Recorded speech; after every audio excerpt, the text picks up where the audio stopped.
Hello there my fellow Holotable heroes and welcome to another 5v5 Grand Arena counter testing video. It's been a while since I've done a 5v5 video like this. We got obviously new datacrons, new teams, new units, new counters to be tested, at least for me personally. So in this video I want to show you some of the battles here that I was trying out. And now let's first kick off obviously with the one that's gonna be like the key I guess for this season and the following probably. It's Dr. Aphra Datacron versus Jabba.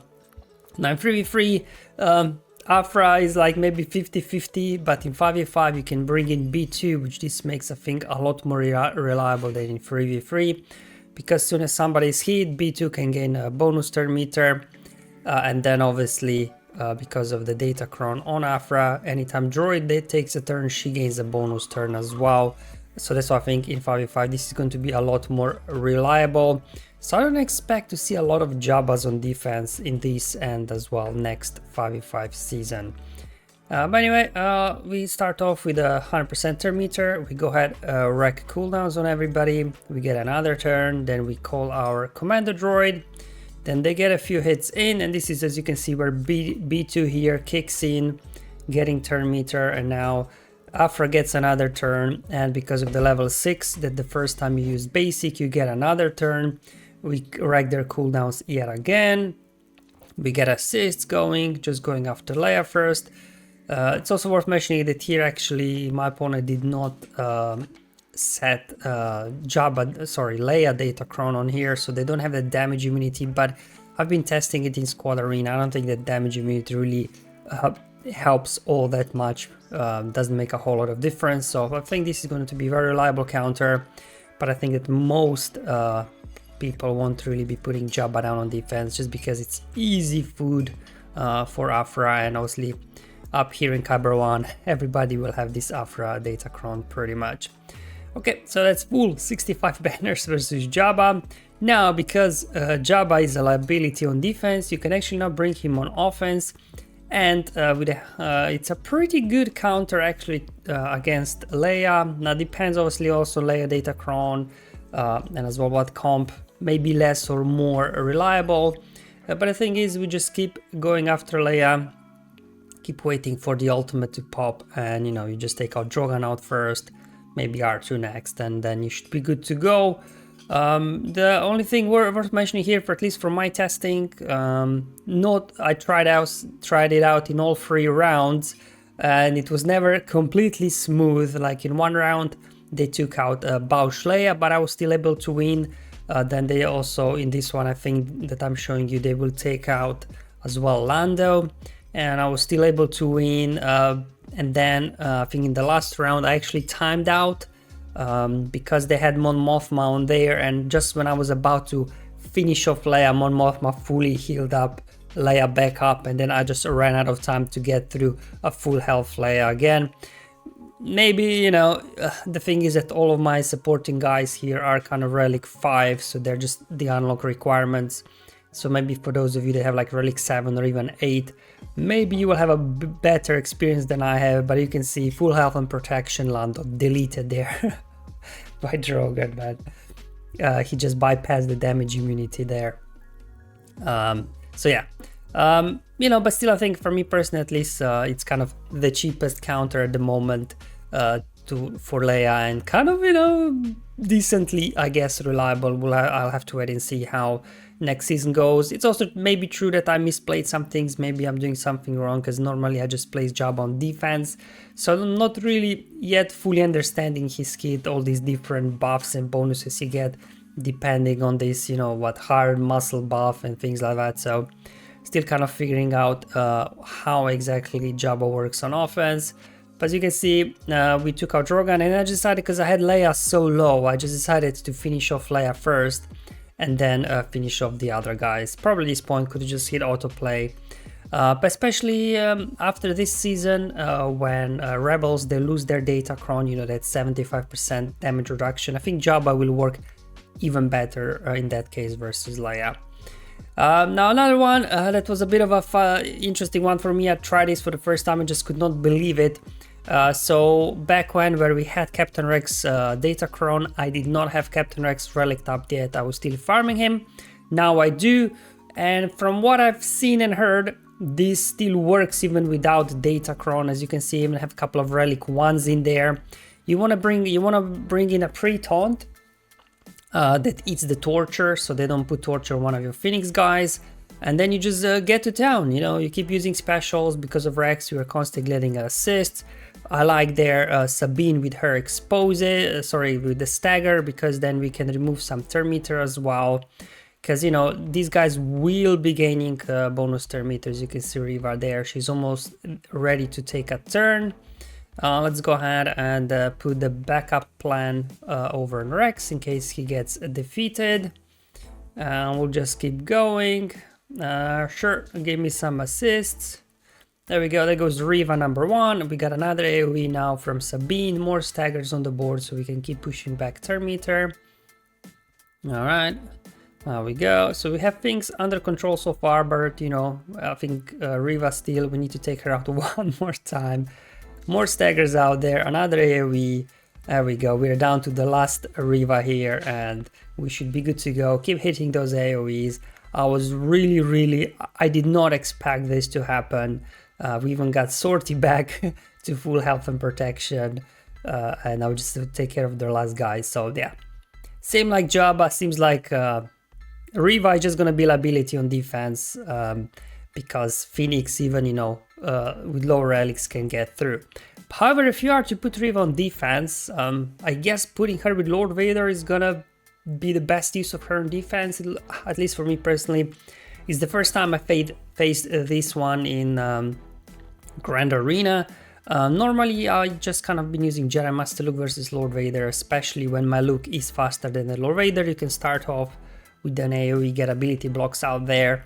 However, Reva made this a lot more complicated because of her revives, and of course all the other guys are in stealth because they are unaligned force user. Also didn't help that Lord Vader resisted my ability block there, so now he could use his special. And then Maul got a turn while we have to clean off all these debuffs. Get a stun out there on those that we can stun, and I guess we just go for Reva here. I don't know, we'll just keep going, I guess. Okay, we're making good progress so far. There we go, we got Reva down once already. And this is now the annoying thing with the healing immunity, and this healing immunity really in the end wrecked me because obviously I wasn't able to heal up there from all those damage over times from Lord Vader. So just looking at this back, obviously it was a loss. I just retreated, I was making no progress. Maybe I should have just gone straight for Lord Vader. He was out in the open, Reva was ability blocked, all the Inquisitors were ability blocked, so they won't be able to cleanse off and use their specials. Whereas defeating Reva, obviously she lost the ability block, she got 100% her meter and then landed healing immunity. So maybe in this case, if I would just go after Lord Vader, would I be able to just take him down?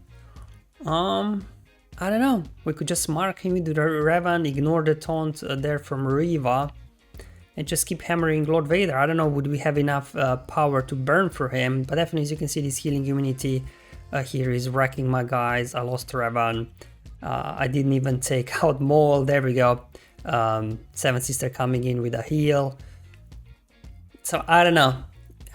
I'm not gonna do this Jedi Master Luke versus Inquisitor again, but if I were to do it, I would have no other choice. I would maybe just try going after Lord Vader and just ignoring the other guys, maybe. I don't know. And then I'm like, well, this is still from the same round. Let's try Jedi Master Kenobi. Now, normally Kenobi doesn't work well versus these lineups, but now that we do have anti-revive Datacron for Scoundrels, we can just go ahead and insta-kill their Revas, and she's not coming back.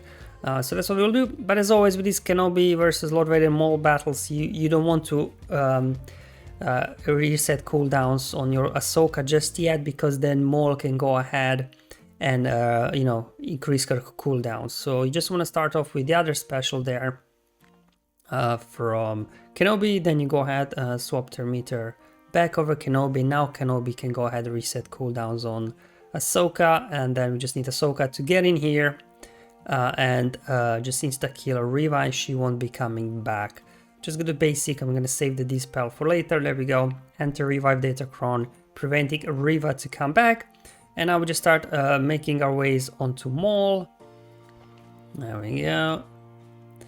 Okay, here comes ability blocks, unfortunately. Not quite yet there to the ultimate. Okay, we should be there with our next turn. But here comes Lord Vader ultimate, perfect. So it's a kind of a perfect timing that I go into my ultimate as well, just so I can clean up all these debuffs. And then hopefully we can finish off Maul and the other guys, and we should be good to go. Come on, there we go. Maul is down, just speeding up the footage, because at this point, you know, without Maul they don't have a whole lot of damage anymore. They don't have tanks, so I can just pretty much do what I need to do, just going after Grand Inquisitor first. So he doesn't again dish out his ability blocks. Keep there. Now we can go ahead, put damage immunity over on Kenobi. Let's get a kick in the face. Seven Sister, just get her down, and now we just go ahead, finish off Lord Vader. At this point we should be good here to go. Hopefully get some good banner win. Yes, that would be a max banner win at 65. So I'm like, why did I waste, man? Master Jedi look at Lord Vader. Should have done this in the first place, but I was just worried because generally Kenobi versus this Inquisitor or Lord Vader lineup doesn't do well. So as shown before, Reva not good on defense, so you know, if you do bring her on offense, she can do some damage. My opponent put Jedi Master Kenobi without any Datacrons on defense. So obviously if Jedi Master Kenobi would have now just the Datacron I showed you, the anti-revive for Scoundrels. Obviously you don't want to do this because Cat will just insta-kill your Reva, and then Reva is obviously not reviving. But as long as Kenobi, they don't have that anti-revive Datacron, you know, Reva should be able to get a number on these guys. You start off with Torture on Kenobi, so you can quickly get them down. So here I'm just gonna go ahead, save the heal special, just gonna ahead, do basic. There we go, Kenobi down already. Reva coming back, obviously no anti-revive Datacron for them. Okay, that's fine. And because obviously with here Reva's Omicron on her leadership, whoever cleanses, they get death mark on them, which makes, you know, taking down Padme down quite easy. Just gonna do basic there, save special. Didn't want to waste because she was gonna go down with a basic anyway. Now I'm gonna do here AoE just to equalize protection, just to help up the fifth brother there, because obviously he's got healing immunity on him. And let's see if we can finish off Ahsoka before Jedi Master Kenobi actually hits the ultimate. There we go. She's got 6 stacks of Purge, so we're getting a triple tap from our Grand Inquisitor, 8th brother finishing her off, and now we just go ahead and ability block Kenobi, and at this point he can't do a whole lot.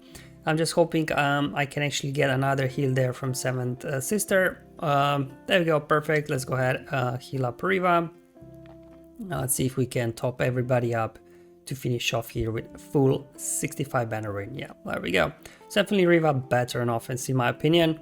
Now Malgus on defense, it's kind of a similar story, I guess. Now more and more people will have Jedi Cal, and again, putting Malgus on defense, you're just asking for, you know, Jedi Cal to come in and take care of business.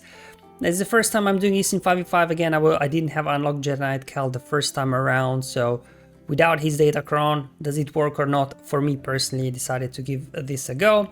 Now this battle, as you can see, my opponent, he had perfect speeds on his guys, because you see Malak went first, dispelled the pre-taunt there over on Mace, and then Revan could fear everybody.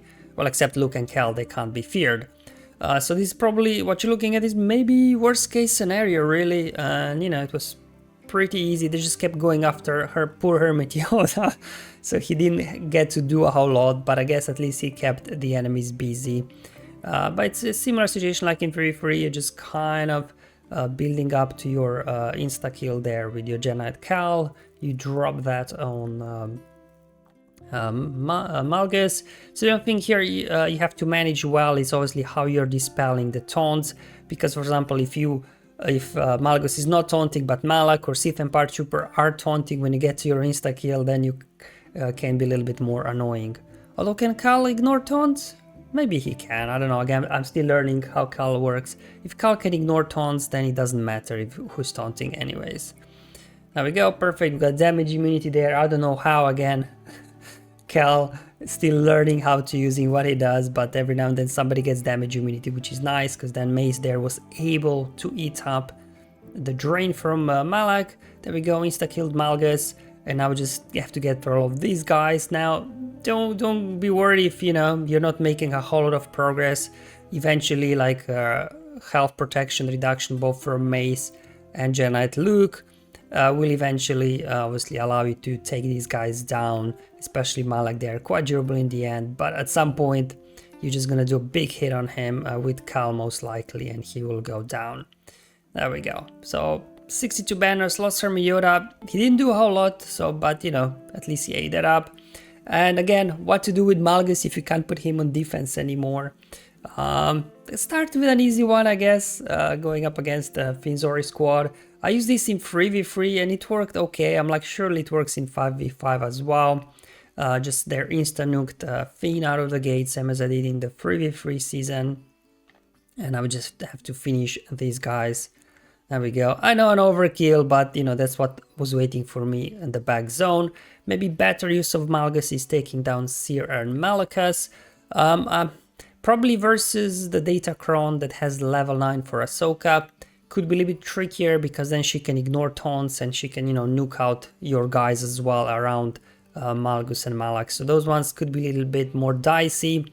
This one also only one Omicron on Malicos. So again, you know, dodge, man.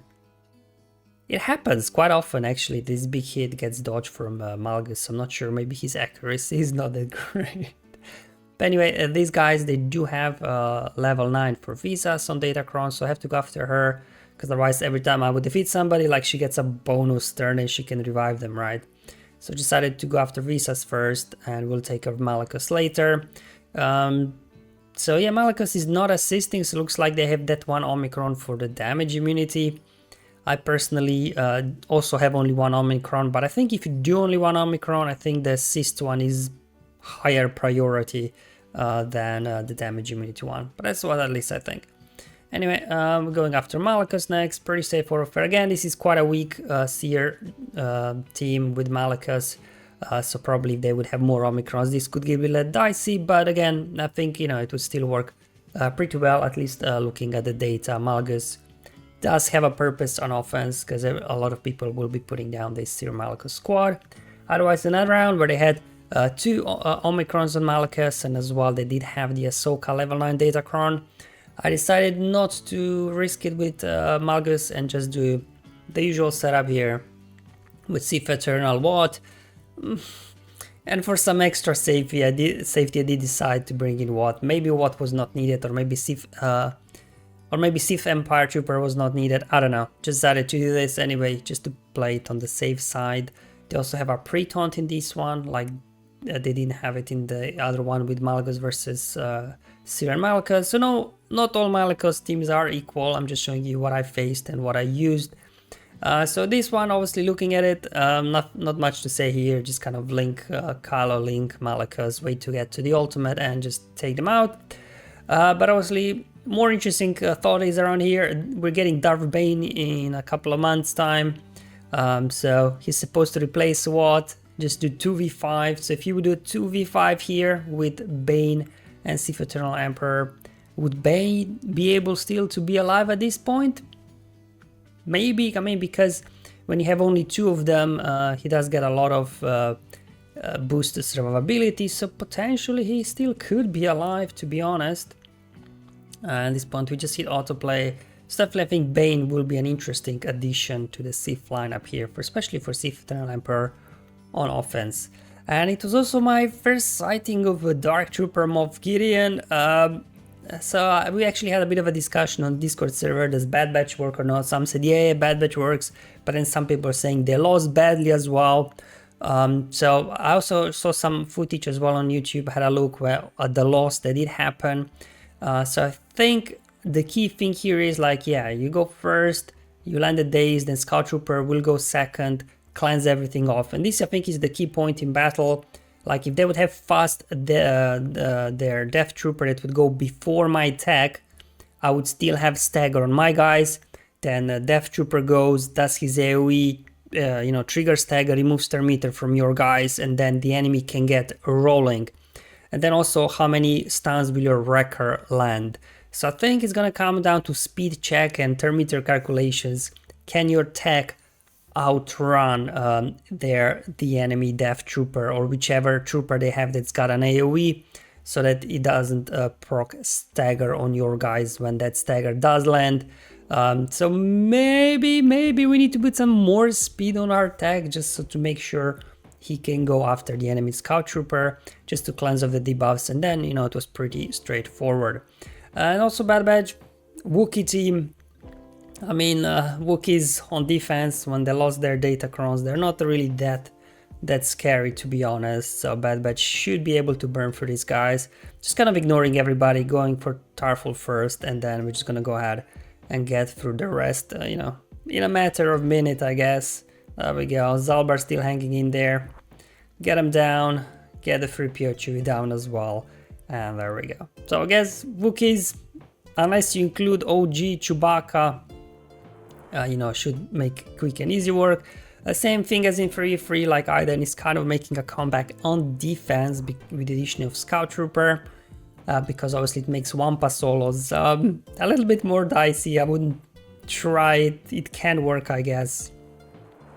But that's why you keep Raddus for offense now, so you can handle all these Iden squads without much of a hustle. Smart play on their part. They went after Raddus, but obviously the Daze lands from Raddus' lead on these guys, which Iden cleanses off, but it's okay. It's time that we get our plays going. Yeah, sure, let's get what is it? It's Spark of Rebellion buff up. I think that's how it's called, right? We get that up first, so we get some bonuses. Then we do the AoE next to clean up the debuffs. And, just waiting. Unleash the ultimate. Boom! There we go. And we just now go ahead and take care of what's left on the board.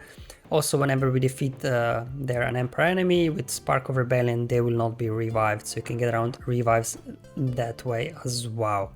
So definitely, you want to keep Raddus for offense now, just because these Iden teams, they're a little bit more threatening than they used to be because of Scout Trooper. Oh boy, my old friend Saw Gerrera. Don't know if you remember, but in 3v3 I threw Starkiller at these guys and I lost. So I'm like, okay, no Omicron on this one, but they do have Saw Datacron. Is CLS an overkill to take out Saw? Maybe, but what am I using CLS for these days anyways? On offense, can't really compete with lots of these top tier teams. People are putting down on offense. On defense, if you put it on defense again without proper Datacron, won't do a whole lot. Probably Padme can just nuke these guys quite easily. So yeah, Silas is again one of those teams that sometimes I just struggle to find what to do with these guys. But anyway, finished off Saw. There we go. So I was happy with the use of Luke there to take down Saw Gerrera with his Datacron. Come on, Biggs, stop dodging. That's it. Okay, and for the final, as always, I like to include some ship battles. More and more people are putting this Negotiator fleet down with the Marauder in starting lineup. I think in the last video I used the Executrix, which worked, but it was kind of like, it wasn't as smooth as I would have liked. So I'm just trying Chimaera, see if Chimaera can end up with better banners or not. There we go. Okay, now let's go ahead and bring our TIE Defender. So hopefully we can start dodging. Let's go ahead and get a stun on Y-Wing. Okay, there we go. More dodging there. Perfect. Now let's go ahead and bring everybody out of stealth. Sure, let's get some buffs just to boost our offense. There we go. Anakin again in stealth, so we need to get him out. There we go. Nice dodge there. So hopefully that should be another turn from Chimaera quickly. What they've got for us? They brought in Plo. Alright, fine, let's go ahead, bring in our TIE Interceptor, go ahead and dispel all the buffs. Sure, let's just do an AoE here, just so we can put the, Pursuit or whatever that blue buff is called over Anakin. And from here on out, Anakin's down, Plo is down, so now just a case of finishing off the other guys. There we go. Well, let's do it. There we go, and we ended up with 72 banners. So definitely Chimaera worked better. I don't know, was it RNG or I just play these now again, so I knew a little bit more how Marauder acts on defense. But definitely Chimaera seems like a better way to go if you're using Empire versus Negotiator and Marauder. Alright guys, that's all for today's video. Hopefully it was useful and helpful. Let me know in the comments below or my Discord server how you guys are getting on in a brand new 5v5 Grand Arena season. But until then, have fun, enjoy life, and may the RNG be with you, my friends.